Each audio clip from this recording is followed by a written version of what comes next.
Hello നമസ്കാരം, welcome to എയിൻസ് vlog. ഇന്ന് ഞാൻ നിങ്ങളുടെ മുൻപിൽ വന്നിരിക്കുന്നത് ഒരു കുക്കിംഗ് വീഡിയോയുമായിട്ടാണ്. അതെ, ടിൻ ട്യൂണ അഥവാ ട്യൂണ ചങ്ക്സ് ഉപയോഗിച്ച് എങ്ങനെ നമ്മുടെ നാടൻ ശൈലിയിൽ മീൻകറി വെക്കാമെന്നുള്ളതാണ്. ഇവിടെ മോൾഡീവ്സിൽ എല്ലായിടത്തും തന്നെ കാണുന്നതാണ് ടിൻ ട്യൂണ. പക്ഷേ അതെങ്ങനെ നമ്മുടെ നാടൻ മീൻകറി വെക്കുന്നത് പോലെ വെക്കാമെന്നുള്ളതാണ് ഇന്നത്തെ വീഡിയോയിലൂടെ ഞാൻ കാണിക്കുന്നത്. സോ ആദ്യമായാണ് നമ്മുടെ ചാനൽ കാണുന്നതെങ്കിൽ വീഡിയോ ലൈക്ക് ചെയ്യാനും കമൻറ്റ് ചെയ്യാനും ഷെയർ ചെയ്യാനും അതുപോലെ തന്നെ നമ്മുടെ ചാനൽ സബ്സ്ക്രൈബ് ചെയ്യാനും മറക്കരുത്. നമുക്ക് വീഡിയോയിലേക്ക് പോകാം. അപ്പം നമുക്ക് ആദ്യമേ തന്നെ വേണ്ടത് ഒരു സവോളയാണ്. അപ്പോൾ സവോള നമ്മൾ ചെറുതായി കട്ട് ചെയ്തെടുക്കുക. അതിനുശേഷം ഒരു ഇഞ്ചി എടുത്ത് അതുപോലെ തന്നെ ചെറുതാക്കി കുനുകുന കട്ട് ചെയ്തെടുക്കുക.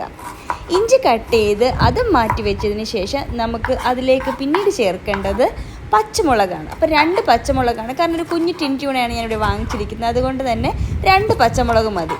2 പച്ചമുളക് എടുത്ത് അതും അതുപോലെ തന്നെ ചെറുതായി അരിഞ്ഞെടുക്കുക.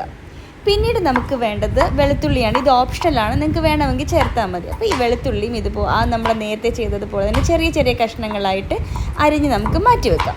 പിന്നീട് നമുക്ക് വേണ്ടത് ഒരു തക്കാളിയാണ്. അപ്പോൾ ഒരു തക്കാളിയും അതുപോലെ തന്നെ കുനുകുന അരിഞ്ഞ് മാറ്റി വെക്കുക. പിന്നീട് ഈ അരിഞ്ഞ സാധനങ്ങളെല്ലാം നമുക്ക് മാറ്റി വെക്കാം. ഇനി വേണ്ടത് നമുക്ക് പൊടി ഐറ്റംസ് ആണ്. അപ്പോൾ പൊടി ഐറ്റംസിന് വേണ്ടി നമുക്കൊരു ആദ്യമേ ഒരു പാത്രം എടുക്കുക. അതിലേക്ക് 1 സ്പൂൺ മഞ്ഞൾപ്പൊടി എടുക്കുക, 1.5 സ്പൂൺ മല്ലിപ്പൊടി. പിന്നീട് ഇവിടെ ഞാൻ ഈസ്റ്റേൻ്റെ ഫിഷ് മസാല ഒരു 2 സ്പൂൺ ചേർക്കുന്നുണ്ട്. പിന്നെ അതിലേക്ക് വേണ്ടത് നമുക്ക് മുളക് പൊടിയാണ്. അപ്പോൾ ഞാൻ ഇവിടെ എടുത്തിരിക്കുന്നത് കാശ്മീരി മുളക് പൊടിയാണ്. അതും ഒരു 1.5 സ്പൂൺ ചേർക്കുക. പിന്നീട് നമുക്ക് ആവശ്യത്തിന് ഒരു 1/2 ടീസ്പൂൺ ഉപ്പും അതുപോലെ ചേർത്ത് കൊടുത്തിട്ട് പിന്നീട് ഇത് നമ്മൾ വാട്ടി വെക്കുമെന്നൊക്കെ മമ്മി പറയണ കേട്ടിട്ടുണ്ട്. അപ്പോൾ അതിലേക്ക് നമ്മൾ ചൂടുവെള്ളം ഒഴിച്ചു കൊടുക്കുവാണ്. അപ്പോൾ എന്നിട്ടൊന്ന് ഇളക്കി അതും അങ്ങോട്ട് മാറ്റി വെക്കുക. അപ്പോൾ കുറച്ച് നമ്മൾ കറിയിലേക്ക് ഇങ്ങനെ തന്നെ എടുത്ത് ചേർത്താൽ മതി. അപ്പോൾ ഇത് കഴിഞ്ഞിട്ട് നമുക്ക് വേണ്ടത് പുളിയാണ്. അപ്പോൾ അതുപോലെ തന്നെ ഒരു 4 കഷ്ണം പുളി, ചെറിയ കഷ്ണം കേട്ടോ, അതുകൊണ്ട് 4 കഷ്ണം പുളി എടുക്കുക. ആ പുളിയിലേക്ക് കുറച്ച് ചൂടുവെള്ളം ഒഴിക്കുക, കാരണം ആ പുളിയുടെ ആ സത്ത് കിട്ടാൻ വേണ്ടിയിട്ടാണ് ചൂടുവെള്ളം ഒഴിക്കാൻ വേണ്ടി പറയണത്. പിന്നെ അതിലേക്ക് ഒരു ഇച്ചിരി ഉപ്പും കൂടി ചേർത്ത് അതും മാറ്റി വെക്കുക.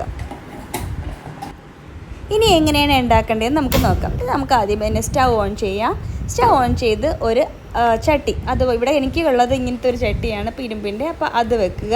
അതിലേക്ക് കുറച്ച് എണ്ണ ഒഴിച്ചു കൊടുക്കുക. ഞാനിവിടെ എടുത്തിരിക്കുന്നത് സൺഫ്ലവർ ഓയിലാണ്. ആ സൺഫ്ലവർ ഓയിലേക്ക് എണ്ണ ചൂടായി കഴിയുമ്പോൾ കുറച്ച് കടുകും അതുപോലെ തന്നെ കുറച്ച് ഉലുവയും ഇട്ട് കൊടുക്കുക.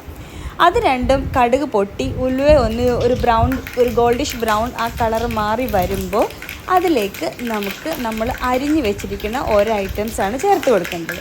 അപ്പോൾ ആ കടുകെല്ലാം ഒന്ന് പൊട്ടിത്തീരണവരെ വെയിറ്റ് ചെയ്യുക, കാരണം കടുക് പൊട്ടിത്തീരാതെ നമ്മൾ ഇടരുതെന്ന് പറഞ്ഞു കൊടുക്കുന്നുണ്ട്. അപ്പോൾ കടുക് പൊട്ടിത്തീർന്ന് കഴിയുമ്പോൾ അതിലേക്ക് സവോള ഇട്ടിട്ട് നമുക്കൊന്ന് വഴറ്റി കൊടുക്കാം, കാരണം സവോള ഇച്ചിരി കൂടുതലുണ്ടായിരുന്നു. അപ്പോൾ അതൊന്ന് വഴറ്റിയതിന് ശേഷം അതിലേക്ക് നമ്മൾ മുറിച്ച് വെച്ചിരിക്കുന്ന ഇഞ്ചി, അതുപോലെ വെളുത്തുള്ളി, അതുപോലെ പച്ചമുളക് എന്നിവ ചേർത്ത് നന്നായിട്ട് വഴറ്റി കൊടുക്കുക. അതൊന്ന് വാടണ വരെ നമുക്കൊന്ന് വെയിറ്റ് ചെയ്യാം. അപ്പോൾ അതിന് വേണമെങ്കിൽ നിങ്ങൾക്ക് അടച്ചു വെച്ച് വാട്ടിയെടുക്കാം, അതല്ലാന്നാണെങ്കിൽ ഇളക്കി കൊടുത്താലും മതി. ഇത് വാട്ടിയെടുക്കുന്ന സമയത്ത് തീ കുറച്ചിടാൻ വേണ്ടിയിട്ട് പ്രത്യേകം ശ്രദ്ധിക്കുക.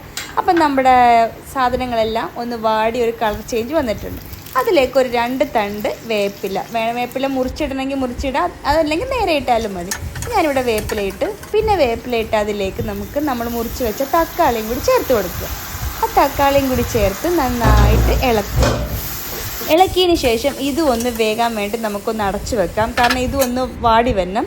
ഇത് വാടി വന്നതിന് ശേഷമാണ് നമ്മൾ അടുത്ത പരിപാടി ചെയ്യാൻ വേണ്ടി പോകുന്നത്.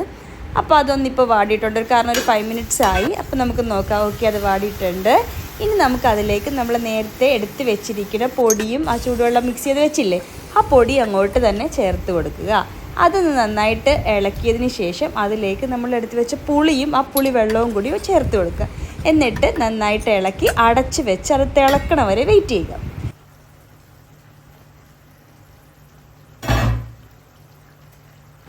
ഇപ്പം നന്നായിട്ട് തിളച്ചിട്ടുണ്ട്. ഇനി നമുക്ക് ഇതിലേക്ക് കുറച്ച് ചൂടുവെള്ളം ഒഴിച്ചു കൊടുക്കണം, കാരണം നമ്മുടെ മീൻകറി ഒന്ന് പറ്റിയെടുക്കണമല്ലോ. അപ്പോൾ അതിന് വേണ്ടി ഞാനിവിടെ ഒരു 2-2.5 കപ്പ്, ഇവിടെ നിങ്ങൾക്ക് അളവെടുക്കാൻ പറ്റാത്തതുകൊണ്ടാണ് 2-2.5 കപ്പ് ചൂടുവെള്ളം ചേർത്ത് കൊടുക്കുക. എന്നിട്ട് അതൊന്ന് ഇളക്കി അടച്ച് വെച്ച് നന്നായിട്ട് തിളക്കട്ടെ. ആ സമയത്ത് നമുക്ക് നമ്മുടെ ടിൻ ട്യൂണ പൊട്ടിച്ച് അത് കഴുകിയെടുക്കുക. അപ്പോൾ അത് ഓയിൽ ടിൻ ട്യൂണയാണ്, അതുകൊണ്ട് തന്നെ അതിൻ്റെ ഓയിലെല്ലാം കളഞ്ഞ് ജസ്റ്റ് ഒന്ന് വാഷ് ചെയ്തിട്ട് ഞാനിവിടെ വെച്ചിട്ടുണ്ട്. ഇപ്പോൾ നമ്മുടെ പാത്രം നമുക്കൊന്ന് തുറന്ന് നോക്കാം. നന്നായിട്ട് തിള വന്നിട്ടുണ്ട്. ഇനി ഈ തിളച്ചിരിക്കുന്ന ഈ ഒരു സാധനത്തിൽ ഈ ഒരു കറിയിലേക്ക് നമുക്ക് നമ്മുടെ ട്യൂണ ഇട്ട് കൊടുക്കാം. അപ്പോൾ നമുക്ക് ട്യൂണ ചേർത്ത് നന്നായിട്ടൊന്ന് ഇളക്കി കൊടുക്കുക. എന്നിട്ട് അതും ഒന്ന് വറ്റി വന്ന വരെ, അതിൻ്റെ ഇടയ്ക്ക് നമുക്ക് 1-2 വട്ടം തുറന്ന് നോക്കണം, കാരണം നമ്മുടെ കറി എങ്ങനെയുണ്ടെന്ന് അറിയാനായിട്ട്. അപ്പോൾ ഇടയ്ക്കിടയ്ക്കൊന്ന് തുറന്ന് ഒരു 5 മിനിറ്റ് കഴിയുമ്പോൾ നോക്കുക. എന്നിട്ട് ഒരു 10-12 മിനിറ്റ് 10 to 12 മിനിറ്റ്സ് കഴിയുമ്പോൾ നമ്മുടെ കറി ഏകദേശം റെഡി ആയിട്ടുണ്ടാകും. പിന്നെ നമ്മുടെ ഈ എണ്ണ ഇങ്ങനെ തെളിഞ്ഞ് വരുമ്പോൾ അതിൻ്റെ അർത്ഥം കറി ഓക്കെ ആയിട്ടുണ്ടെന്നാണ്. ഇനി നിങ്ങൾക്ക് അടിപൊളിയായിട്ട് എടുത്ത് വിളമ്പാം. ഇപ്പം നമ്മുടെ ടിൻ ട്യൂണ റെഡി ആയിട്ടുണ്ട്. നല്ല മണം വരുന്നുണ്ട്. നാട്ടിൽ നാടൻ മീൻകറി വെക്കുന്ന പോലെ തന്നെയാണ്. വളരെ എളുപ്പത്തിൽ നമുക്ക് കാര്യം സാധിച്ചെടുക്കാം. പിന്നെ സ്റ്റൗ നിർത്തി ആവി പകുതി പോകുന്ന രീതിയിൽ വേണം പാത്രം അടച്ച് വെക്കാൻ, കാരണം ആവി വെള്ളം അതിൽ വീഴരുത്.